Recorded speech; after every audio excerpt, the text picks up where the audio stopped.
Unaware the housewife he abandoned was the silent partner behind his $1 billion deal. Husband left her after years of marriage to follow his rich boss. What she did next ruined them completely. He didn't just leave quietly. He dragged a suitcase across the floor of a small, modest home, looked his wife in the eyes after years of marriage, and told her she was never really part of his success, while his rich boss waited for him outside in a sleek company car. That evening, Laura Harper, a 37-year-old housewife with tired eyes and ink-stained fingers, stood by the dining table as her husband, Eric, rehearsed a cold speech he'd clearly practiced. "I've evolved," he said. "You're too comfortable. I need someone who matches my drive." He meant Vivian, his powerful CEO, the woman in the car checking her watch, ready to drive him toward the life he believed he deserved more than his wife.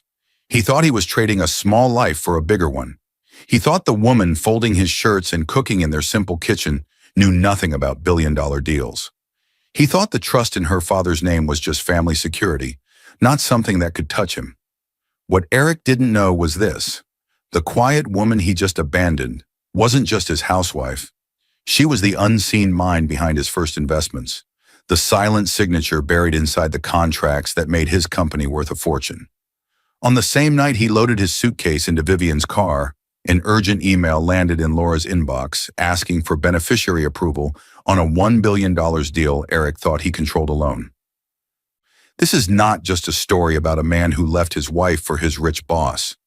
It's about what happens when the invisible woman he walked away from turns out to be the one person with the legal power to stop everything. Dear viewers, thank you for being here. If you watch without subscribing, it's like letting Laura's side of the story disappear behind his version. When you click that button, you stand with every quiet partner who was never seen, never credited, but always essential. Please subscribe now and tell me in the comments where you're watching from. The room was silent until a single notebook slammed shut. Laura Harper, 37 years old and 12 years into a marriage she thought would last forever, pressed her hand against the cover as if holding something dangerous inside.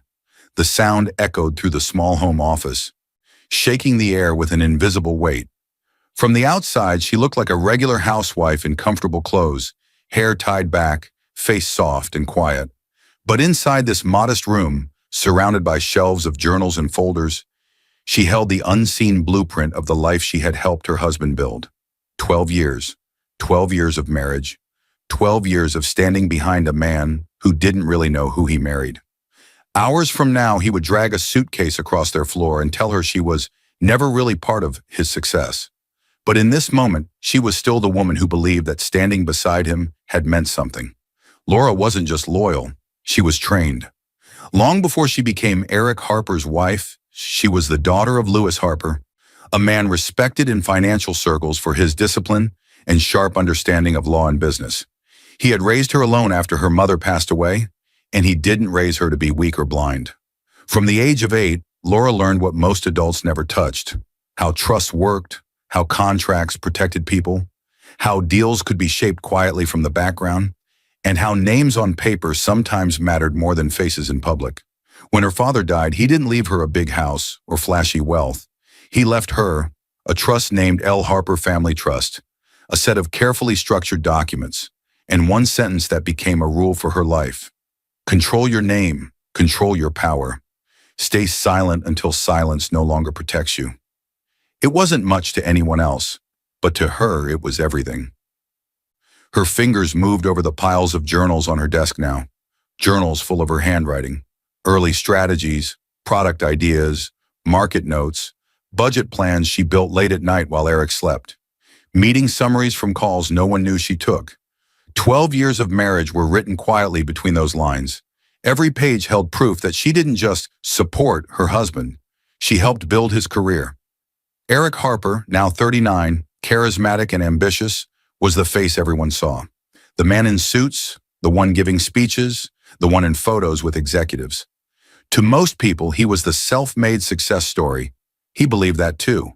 He believed he was the one who had climbed and hustled and earned everything. He believed his wife was just there at home, cooking, cleaning, smiling. He never truly understood what she did at this desk. Laura reached into a drawer and pulled out a folder that carried more power than Eric had ever realized. L. Harper Family Trust. The paper inside was still crisp, clean, dangerous. She opened it and read the same lines she had seen years ago. Owner, grantor. Lewis Harper. Beneficiary, L. Harper approval rights, required for all investment contracts above a set value. Special clause. Beneficiary holds veto power for major transactions involving trust-owned shares. The trust had become a quiet investor when Eric's company was nothing but an idea and a prototype. The legal agreements that followed gave the trust, her trust, protective rights over any large deal involving those shares. Eric always assumed this trust belonged only to her late father. He never asked for details. He never cared how the company was funded in the beginning. He just knew that after years of failure, suddenly there was money for his prototype. He never wondered why. Laura closed her eyes for a moment and touched the framed photo of her father on the bookshelf. He was smiling in it, his hand resting gently on her shoulder when she was younger. A memory pulled her back. Sitting beside him at a worn kitchen table, papers spread out, his voice low but firm. People will look at you and see just a girl or just a wife one day, he had said, but the name on the paper, the signature on the line, that's where real power sits. Never forget that, Laura. Stay silent if you must, until silence becomes dangerous. Back in the present, she opened her eyes and stared at the trust document. 12 years of marriage, 12 years of building, and suddenly something felt wrong, loose, off balance. She exhaled slowly and closed the folder. Her hand lingered on the cover, but her eyes didn't soften. They dimmed with something heavier, an awareness she didn't fully understand yet. Somewhere deeper in the house, a phone vibrated on the kitchen counter. Eric's phone. He had rushed out earlier, saying he couldn't be late for a meeting with Vivian. He never left his phone behind. Not once in 12 years. Laura glanced toward the sound, a quiet chill sliding through her. Why would he leave without it? She whispered. A question with an answer she wasn't ready to hear yet. His forgotten phone will become the first visible crack in their 12-year marriage. The memory didn't drift in gently. It crashed into Laura's mind like someone had ripped open an old door. She could still hear Eric's panicked voice from years ago, echoing through their tiny living room. I can't do this, Laura. I'm drowning. This idea will die before it even starts. He was younger then, about 30, thin from stress, pacing back and forth with a stack of unpaid bills in his hands. His hair was messy, his confidence broken, his dreams burning out faster than he could speak them. He was a man desperate to succeed, desperate to prove himself, terrified of failure. Laura stood in the doorway of her home office in the present, staring at Eric's forgotten phone on the counter, and that old memory came roaring back with painful clarity. Extreme beginning intensity achieved. Now we slow down. She walked back to her desk, opened her journals again, and breathed through the sting in her chest. Back then, when Eric's ideas kept failing, he didn't need someone brilliant. He needed someone stable, someone who believed in him more than he believed in himself. And Laura had been that person 8 years earlier. Eric sat at the kitchen table, defeated, hands in his hair. I pitched this idea to 5 investors, and they all said no, he muttered. They think I'm inexperienced. Maybe they're right. That was the moment Laura had made a decision that would shape the rest of their lives. She excused herself quietly, walked to her childhood desk, and opened the one thing her father had left her, the L. Harper Family Trust. Inside was a modest inheritance, not life-changing, but enough. Enough to build a prototype, enough to buy software, enough to give Eric one more chance. Her father's voice echoed in her memory as she stared at the trust documents. Control your name. Control your power. Stay silent until silence no longer protects you. Laura knew what she had to do. She contacted her father's old lawyer, Mr. Dalton, a calm older man with silver-framed glasses and a steady presence. When he first met Eric, he recognized the man's charm, but also saw his lack of financial discipline. It wasn't a flaw. It was simply who Eric was, passionate, creative, but reckless. One afternoon, Mr. Dalton asked them to come in to finalize documents for the funding of Eric's first prototype. But Eric didn't show up. He was curled in bed, exhausted, drained from rejection, and terrified of signing anything that involved legal or financial responsibility. "Laura, can you go alone?" he had asked, eyes tired. "I can't think straight, and all that paperwork stuff confuses me anyway." She kissed his forehead and promised, "I'll take care of it." At the lawyer's office, Mr. Dalton studied her carefully before explaining something important. "Eric already has several loans and debts tied to his name. If we place this seed money and the ownership structure directly under him, his creditors could swallow everything if anything goes wrong. But if we structure it through your family trust, the trust can own the initial shares and still support his company." Laura blinked, confused. "You mean the trust becomes the shareholder?" "Yes," he nodded gently. "We'll set Harper Dynamics up so that the L. Harper Family Trust holds the protective stake. You'll give Eric operational control of the business, but the trust keeps veto power over major deals. Since the trust lists only L. Harper, most people will assume it's still tied to your father's estate. That protects him and you." It was logical, it was safe, it was quiet. She signed on the line labeled simply, "Beneficiary L. Harper." Eric signed nothing, not a single page, because he wasn't present, because he didn't want to handle the boring stuff, because he trusted her so completely he never questioned what she did behind the scenes. And Laura never used her full name. Back in the present, she whispered to herself, "You never knew, because you never wanted to know." More memories surfaced. Eric holding the first prototype in disbelief. You got the funding?" Laura smiled. "The trust helped." Eric laughed and hugged her tightly, completely misunderstanding. "That's amazing. Your dad really looked out for us, huh?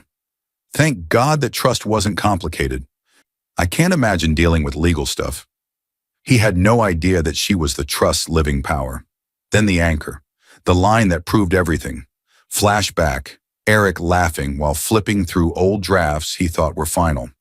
"Thanks for handling the financial mumbo-jumbo, babe. I'm clueless with that stuff." He wasn't joking. He meant it. He never reviewed the new documents. He never asked why his name wasn't listed on the trust's ownership side.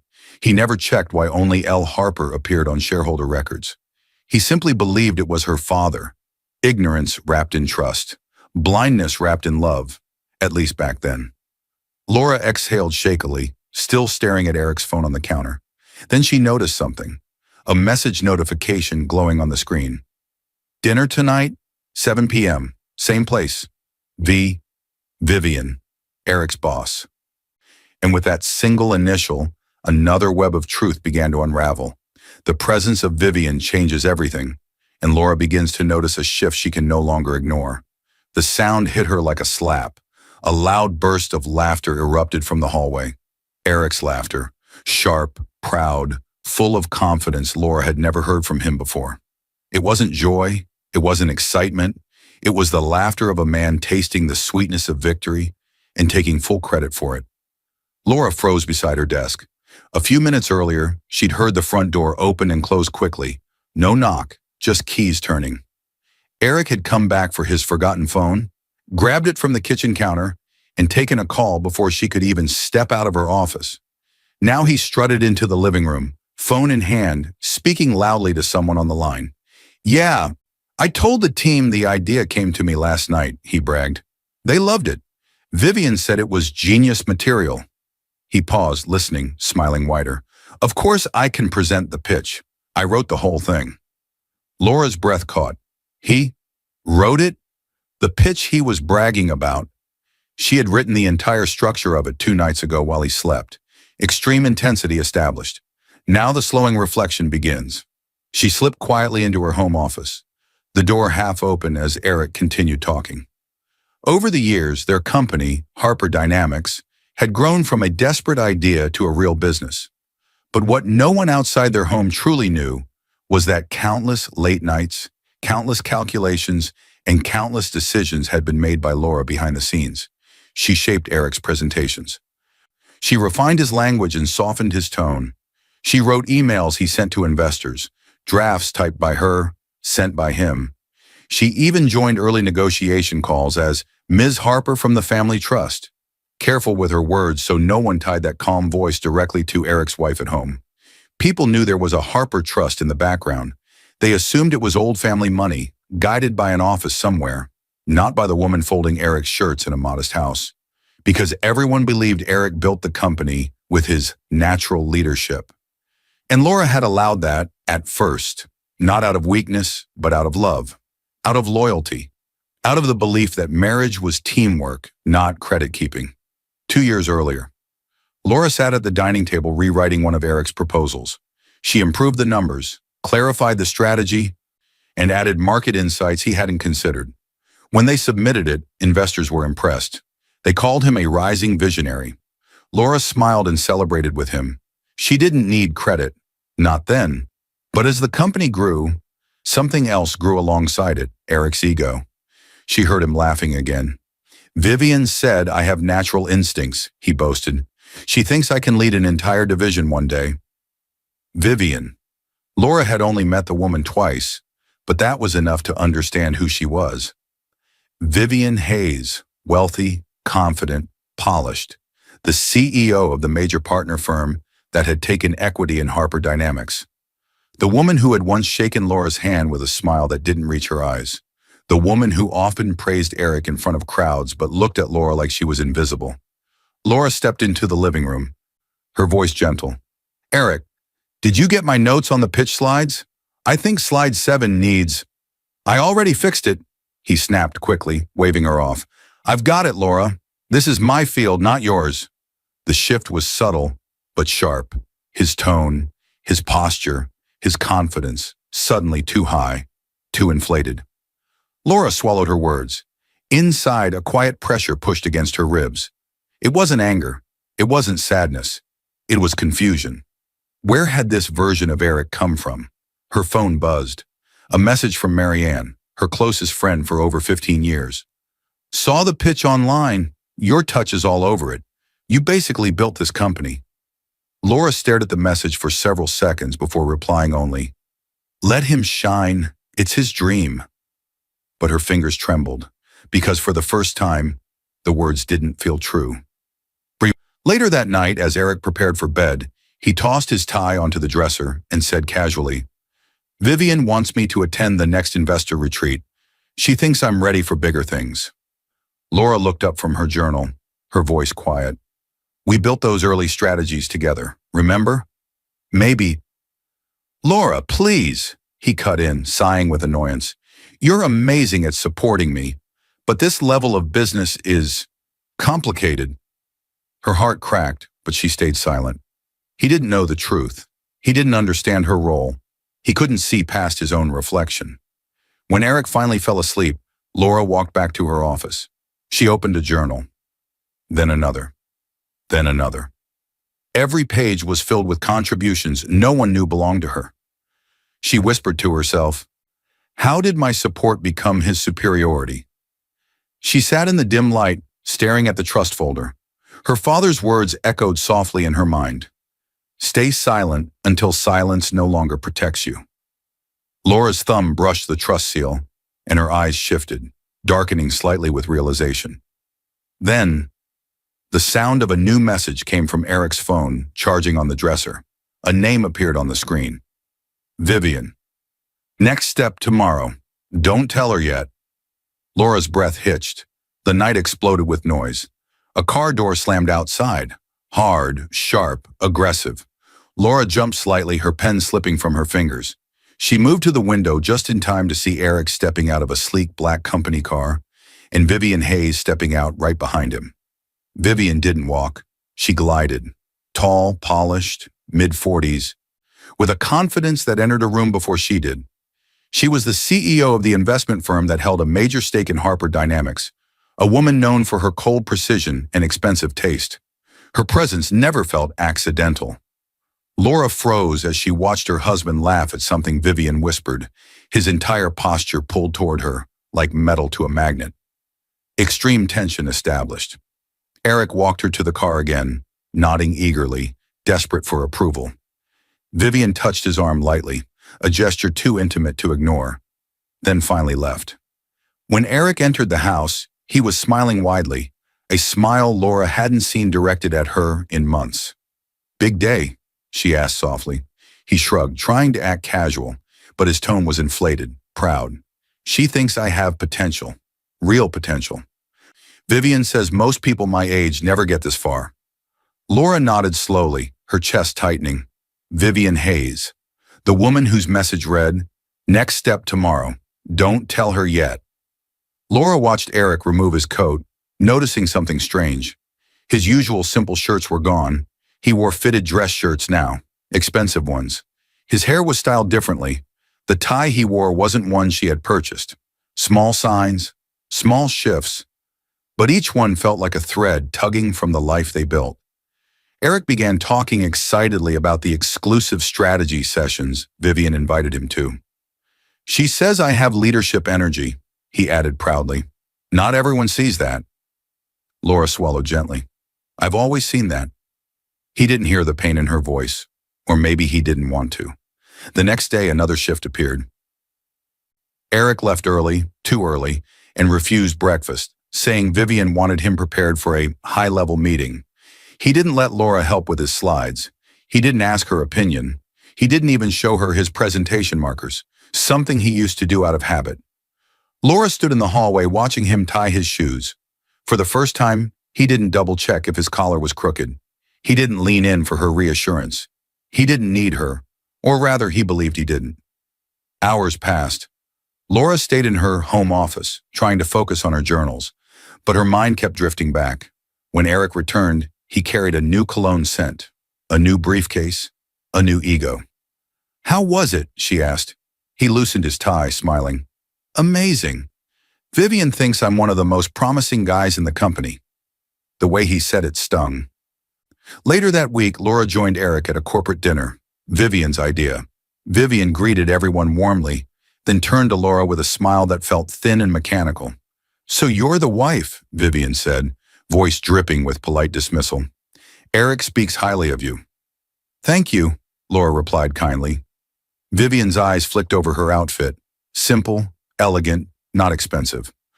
"I imagine corporate work must not be your thing," she said casually.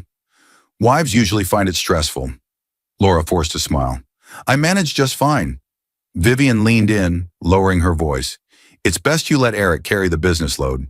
This world is too intense for people who aren't trained." Laura felt heat rise under her skin. Trained. She wanted to laugh. She was trained by her father from the age of 8, but she stayed silent. Throughout dinner, Vivian praised Eric endlessly. "Your instincts are sharp. You think like a leader. Not many people have your talent." And each compliment pushed him farther away from Laura. Laura felt the shift in the air, subtle but dangerous. When Vivian spoke to the group, Laura noticed something else. Vivian never mentioned the early investments, never credited the trust, never acknowledged the silent partner structure. Vivian's role became clear. She was grooming Eric, molding him, inflating him, slowly convincing him he built everything alone. The more Vivian praised him, the more Eric believed he created the company himself. His ego grew, his gratitude shrank, his awareness disappeared. After dessert, Vivian leaned close to Eric, speaking softly but not softly enough. "You don't owe anyone your success, Eric. Especially not a housewife." Laura's heart froze. Eric hesitated, then nodded. He nodded. That small motion felt louder than any scream. When they reached home, Eric walked ahead without waiting for her, his shoulders squared with new confidence. Laura stayed by the car a moment, trembling. She looked up at their home, once theirs, now suddenly unfamiliar. Inside, Eric's phone buzzed again. A message flashed across the screen. "Vivian, tomorrow's test will show if you're ready for the next level." Laura's voice broke into a whisper. "What test?" The front door slammed so hard the picture frames on the wall rattled. 12 years of marriage shook with it. Laura flinched. Eric had never slammed the door before. Not in all the years since they'd stood in front of friends and promised to build a life together. They had survived debt, failure, stress. But tonight his anger felt different. It felt final. He stormed into the living room, chest rising and falling, tie loosened, eyes burning with something she had never seen directed at her before. Cold decision. His steps were sharp, controlled, like a man walking toward a stage, not his wife. Behind him by the entryway, a medium-sized suitcase leaned against the wall. It wasn't the overnight bag he used for short trips. It was the one they used when they moved into this house. Without sitting, he spoke in that low, practiced tone. "We need to talk." Those words had never scared her in 12 years. Tonight they did. She closed her journal slowly and looked up at him. "All right. What's wrong, Eric?" He drew in a deep breath, as if this moment was about his courage, not their life. "I've evolved, Laura." The words didn't match the man she knew. They sounded like a line from one of Vivian's leadership seminars. He continued, pacing a little, his voice too calm, too prepared. "I'm stepping into a new phase. I've worked too hard to stay small. I need someone who matches my drive, who understands the world I'm in now." The world he was in now, not the world they had survived together. 12 years of marriage suddenly felt like a job he was resigning from. "You've always been supportive," he added as if reading off a script. "And I appreciate that, but you're too comfortable, too settled." Laura swallowed. "Comfortable? Eric, I've stood beside you since you had nothing. I watched you fail, restart, fall apart. I took night calls, fixed your pitches, fought through every setback." He cut her off. "You helped at home, and I'm grateful for that. But I need more than a supportive wife." Her heart squeezed. He hesitated, then dropped the line that cut everything in half. "You've supported me, yes, but you were never really part of my success, not my career." 12 years erased in one sentence. He didn't know. He truly didn't know. He didn't know her trust funded his first break. He didn't know her hands shaped his strategies. He didn't know her name, hidden as L. Harper, sat above his biggest deals. Not because the truth wasn't there, but because he never wanted to see it. "Eric," she whispered, calm but shaking, "if I was never part of your career, then what have I been standing in for all these years?" He looked away, jaw tight. "A phase I've outgrown." The words landed like a quiet explosion. Outside, headlights washed through the curtain fabric. Laura glanced past him and saw the outline of a sleek car waiting by the curb. Vivian's driver. Vivian's car.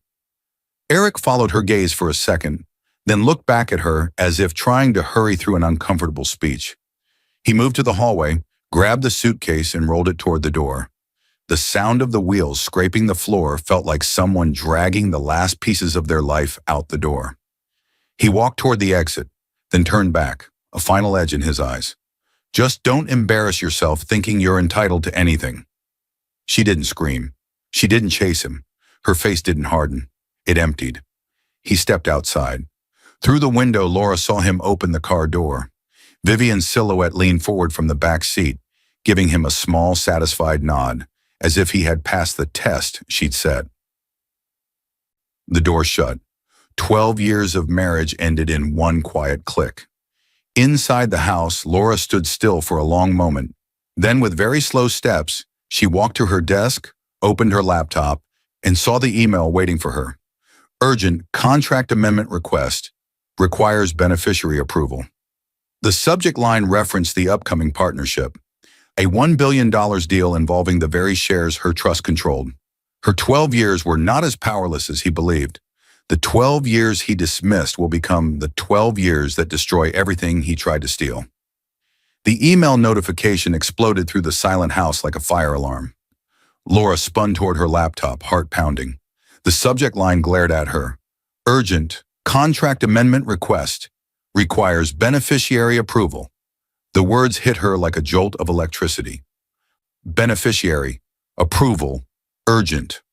Her hands shook as she opened the file. A document loaded, pages and pages of legal terms stacked neatly, too neatly. At the top, in bold letters, "Proposed amendment, shift voting rights to primary executive, Eric Harper. Associated transaction value, $1,000. Projected." Laura's breath froze. Eric and Vivian weren't just closing a deal. They were trying to take full control of the company built on her trust money. Extreme intensity established. Now the slow, heavy reflection begins. She sat down carefully, as if afraid the floor would collapse under her. Her eyes scanned the document again, searching for the loophole, the trap, the signature line. Near the bottom, she found what she needed. Approval required, beneficiary, L. Harper Family Trust. It was the same clause Mr. Dalton had once insisted on, the one designed to protect the trust shares in any major transaction. For years, notifications like this had come through quietly. Minor approvals, routine filings, adjustments she signed because they didn't threaten control or ethics. But this one was different. This wasn't routine. This was a $1 billion deal and a shift in voting rights. A silence settled around her, but it was no longer the silence of heartbreak. It was the silence before a storm. She opened her drawer and pulled out the old trust binder she hadn't touched in years. The cover was faded, the edges worn, but the contents inside were sharp, powerful. She turned page after page with trembling fingers. Financial statements from the first prototype she secretly funded, emails she wrote under the trust's assistant name, investment confirmation signed by beneficiary, L. Harper early contract drafts where Eric promised to work hard to make Laura proud. It was all there. Her fingerprints, everywhere, hidden, silent, undeniable. Her throat tightened as she remembered a younger Eric, sitting across from her at the kitchen table, thanking her for keeping track of boring things. He never realized what she was actually keeping track of. Flashback. She was in her father's lawyer's office 8 years ago. Mr. Dalton, her father's loyal attorney, sat with his hands folded. "Your trust is powerful, Laura," he had said in a calm, serious tone. "Powerful?" she asked. "How powerful?" He slid a paper toward her, one she still kept sealed in the binder. "Any deal above a certain value that involves trust-owned shares cannot move forward without the beneficiary's signature. You hold veto power. Never forget that." Veto power. She hadn't thought about that clause in years. Not really, not deeply. Back then, she never imagined using it. She trusted Eric. She believed in his dreams. She believed her silence was love, not weakness. Now, as her eyes followed the words on the amendment request, something inside her shifted, a quiet awakening. Laura stood and walked slowly around the room, the reality growing stronger with each step. "They think the trust belongs to my father," she whispered to herself. Her voice was soft but firm, like it was learning its own strength again.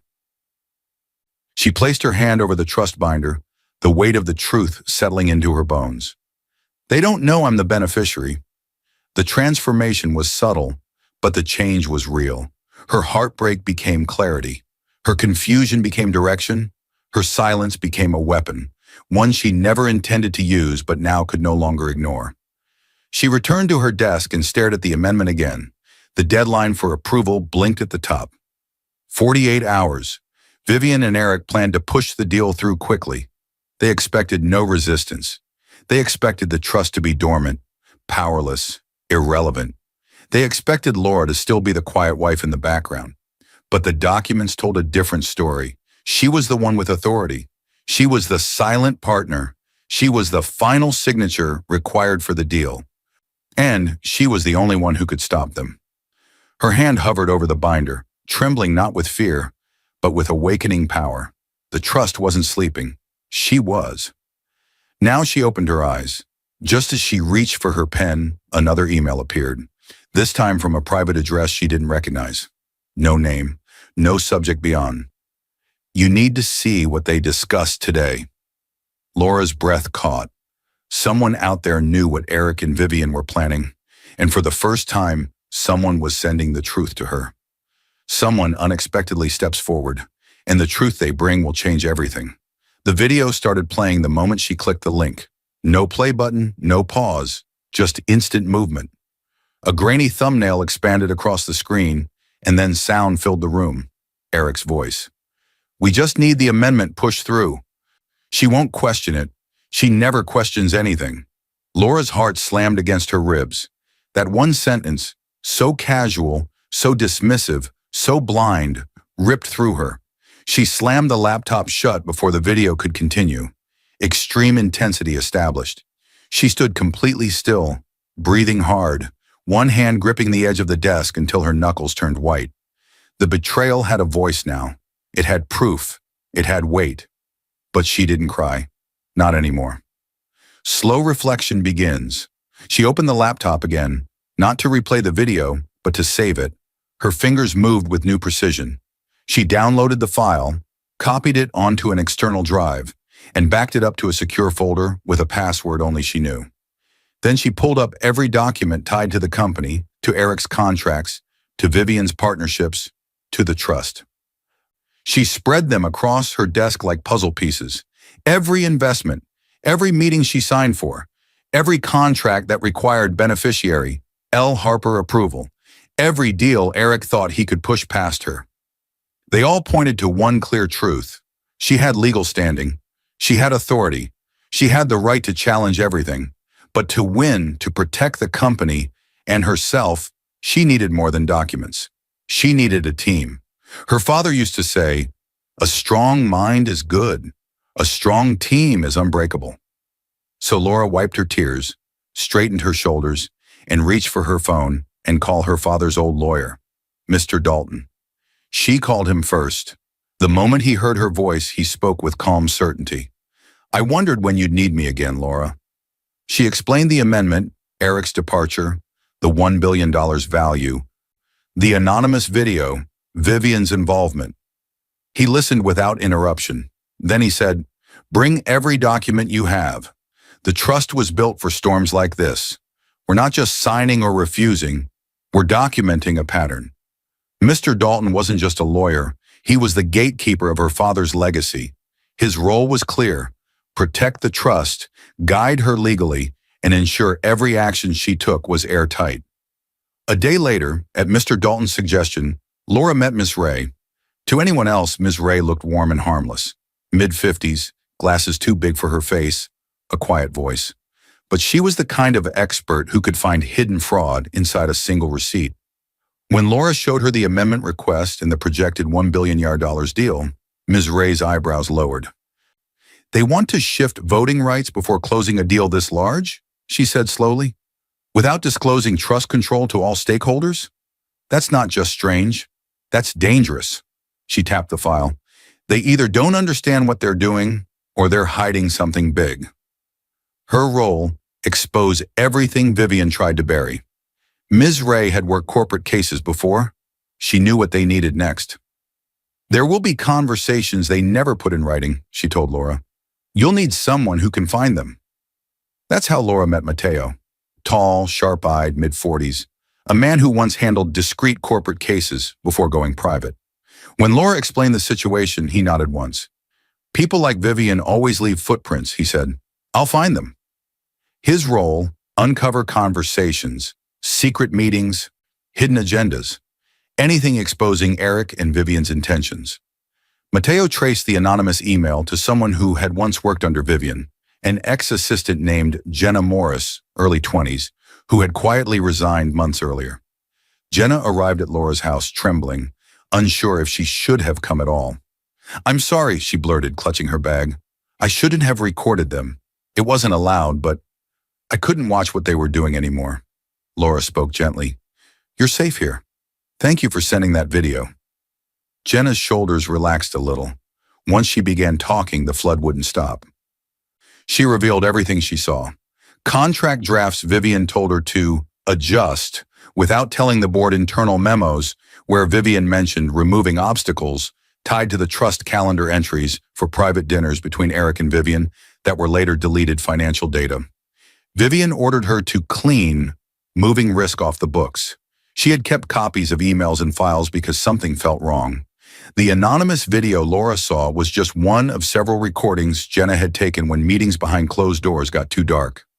Jenna's role: internal witness and documentation. Together they formed a circle around Laura. Not loud, not flashy, but strong. Quiet intensity. Days passed in a blur of scanning, sorting, investigating. Ms. Ray uncovered multiple financial anomalies, sums redirected to accounts tied to Vivian's shell entities. Mr. Dalton confirmed at least 3 contract breaches and conflict of interest violations. Jenna provided emails she had secretly saved, proof of Vivian's manipulation and Eric's awareness. Mateo retrieved audio clips from a restaurant where Eric met Vivian, clips showing they planned to override the trust completely.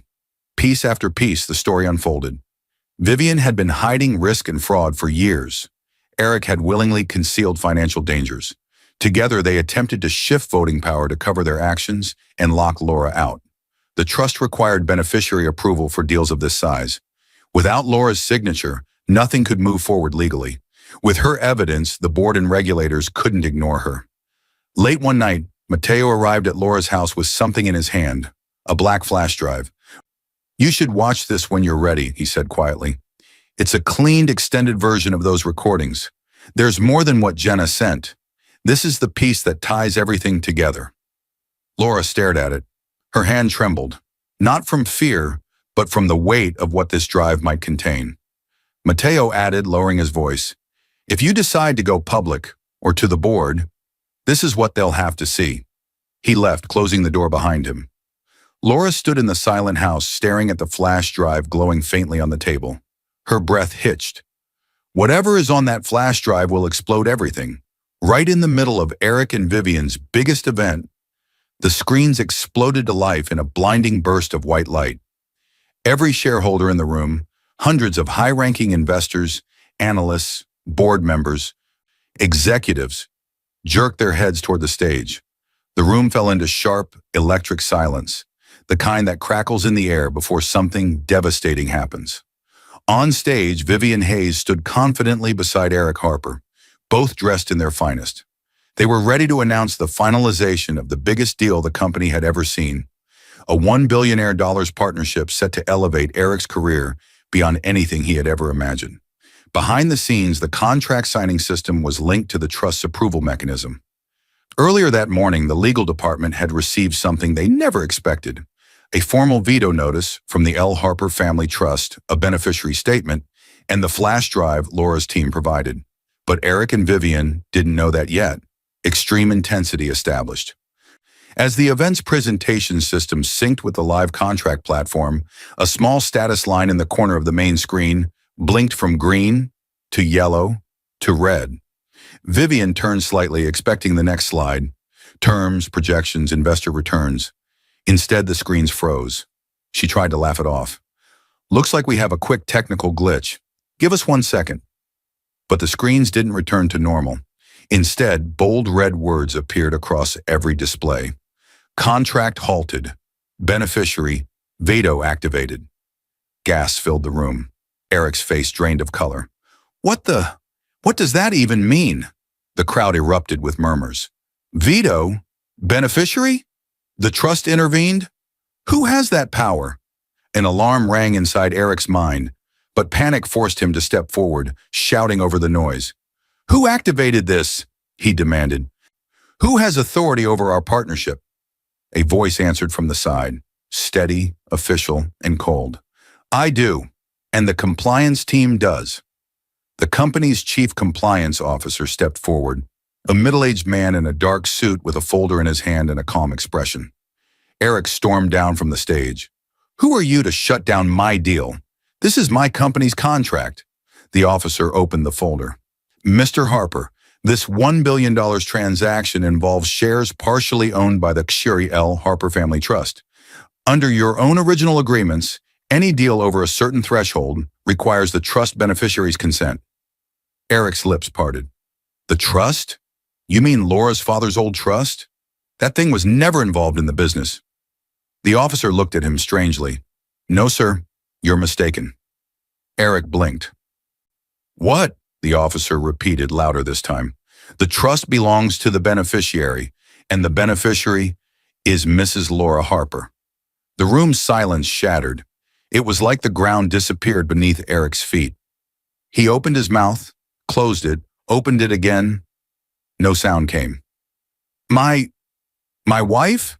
He shook his head violently. No. The trust was her father's. Her father handled. She can't." Vivian stepped forward quickly. "There must be a mistake. That trust was for family security. It has nothing to do with corporate affairs." The officer shook his head again. "The L. Harper Trust is the primary silent partner from the seed stage. All major deals are subject to the beneficiary's approval. We verified the trust records, the beneficiary's ID. and her notice of veto filed this morning with legal and the board. Every executive turned toward them, shocked. Eric's voice cracked. This is insane. Laura has nothing to do with this company. And then a new sound cut through the chaos. A single click. A video flashed onto the frozen screens. Reflection slows the tension, then twists. It was the video from the flash drive Mateo had given Laura. The cleaned, extended version of Jenna's recordings. Eric and Vivian sat at a candlelit table, leaning close.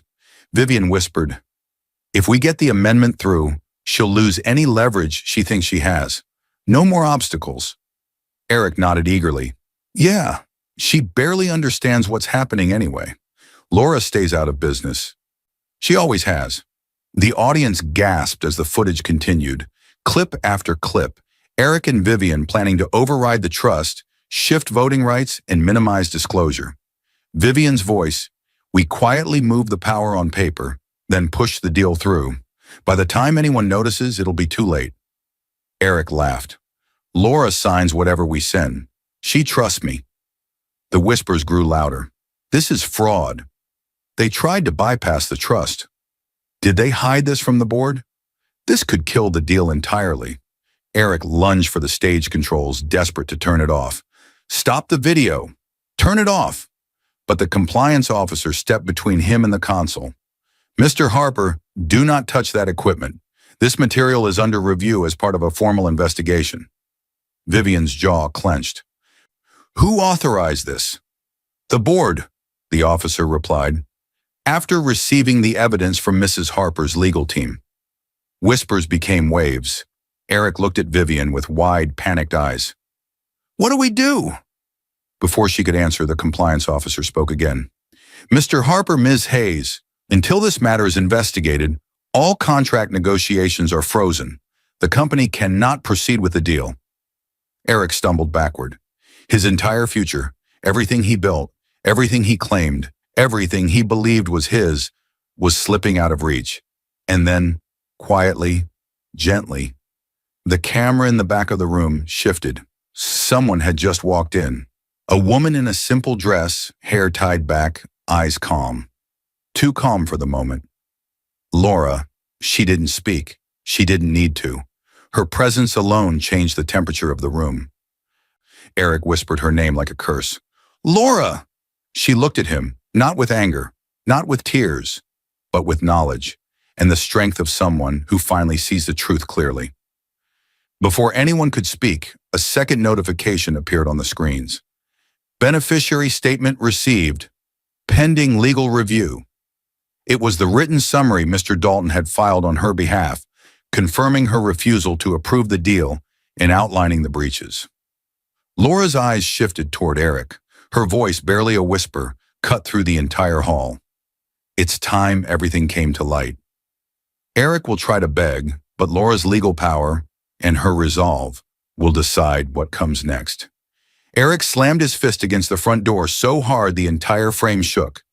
"Laura, open the door! Please, Laura!" His voice cracked on the last word.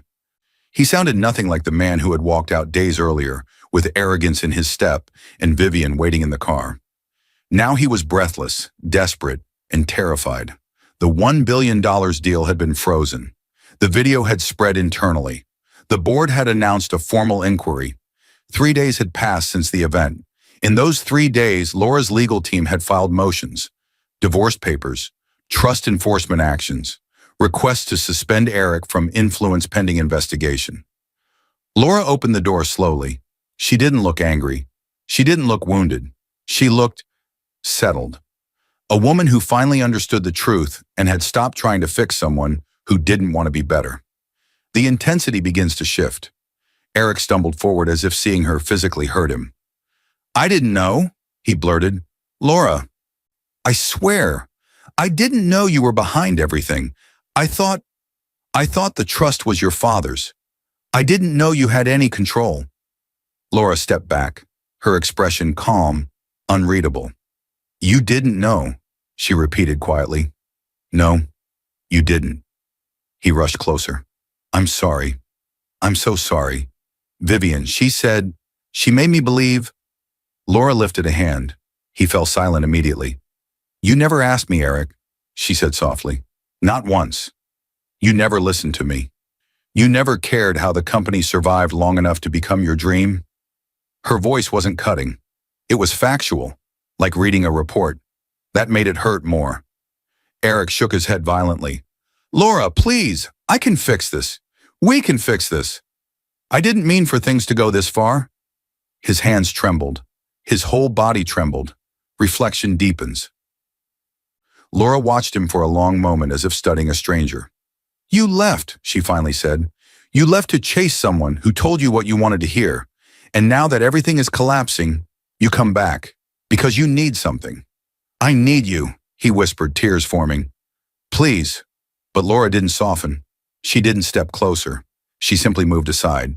Behind her stood a man in a dark suit holding a stack of documents. Eric blinked. Who is he? The man stepped forward professionally. Mr. Harper. Yes, Eric said, voice thinning. The man extended the envelope. You've been served. The words hit harder than any shout could have. Eric staggered back a step. Served?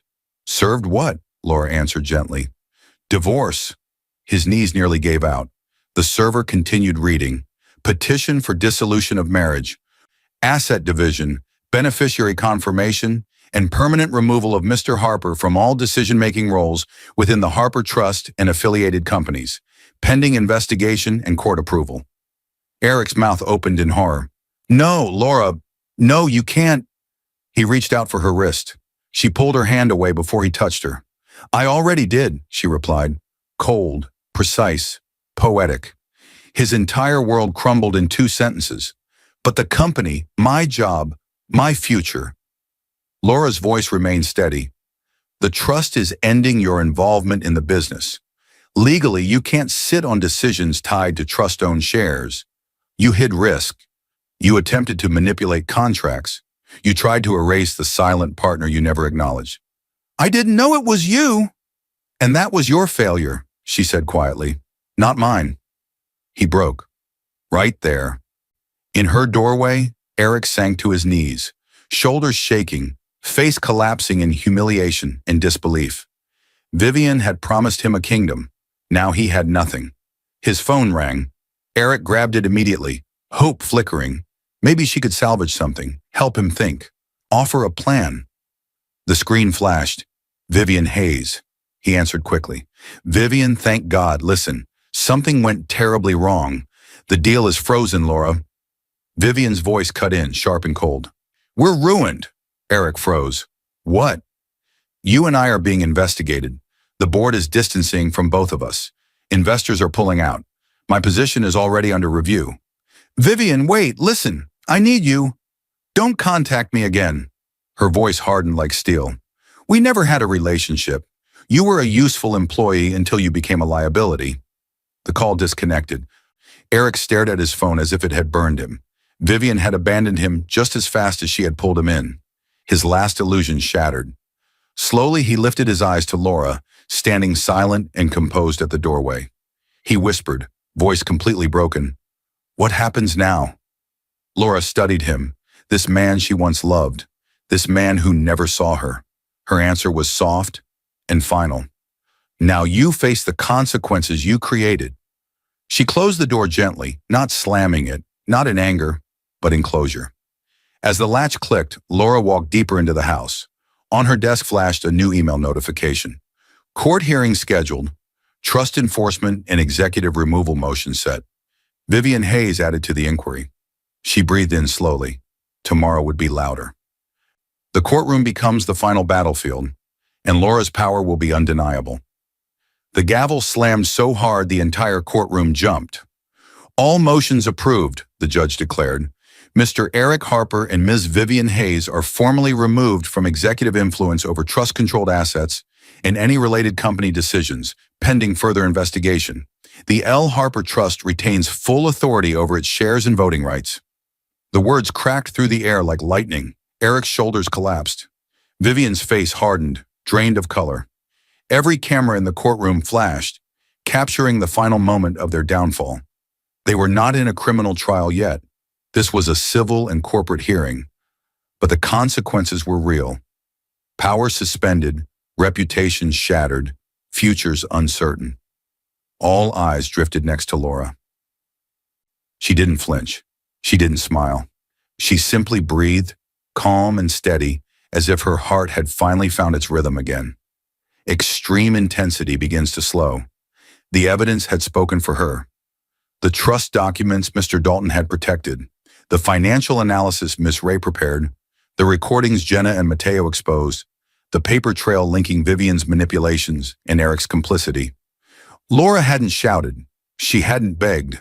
She had let the truth stand on its own feet. As the courtroom emptied, board members from the company approached her, one by one. They were respectful now, almost reverent. People who once overlooked her now recognized the power she had held all along. The chairman stepped forward, a silver-haired man with careful eyes.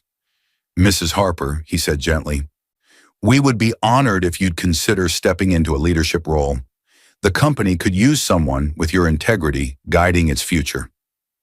Laura listened quietly, her gaze drifting to the folded trust documents in her hands. Her father's handwriting on the top page made her chest ache, not with grief anymore, but with gratitude. She closed the folder slowly.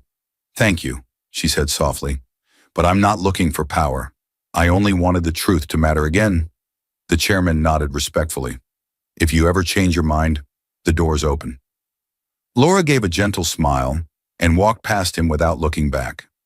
Reflection deepens. Outside the courthouse, the sky was warm and open. People hurried by, unaware of the storm she had survived, unaware of the quiet war she had won with patience instead of rage. She walked to a small bench near a row of trees and sat down. The wind brushed her hair, soft and steady. She opened the trust folder one last time. The first page read, "Beneficiary L. Harper." Her finger traced the letters. Her father's voice drifted from memory. "Control your name. Control your power.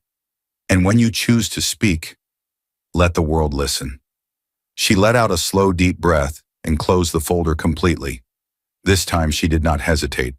This time the silence was hers, chosen, not forced. She stood holding the folder gently and walked toward her car. Each step felt lighter. Each step felt earned. At the edge of the walkway, sunlight broke through the branches and washed over her face. Laura paused, letting the warmth settle across her skin. She wasn't the woman he left behind. She wasn't the silent partner in the shadows. Not anymore. Final narration settled softly through the scene. He built his empire on her silence, and she ended it with her truth. Laura smiled faintly, turned toward the open road and stepped forward. Some stories end quietly, but their echoes last forever.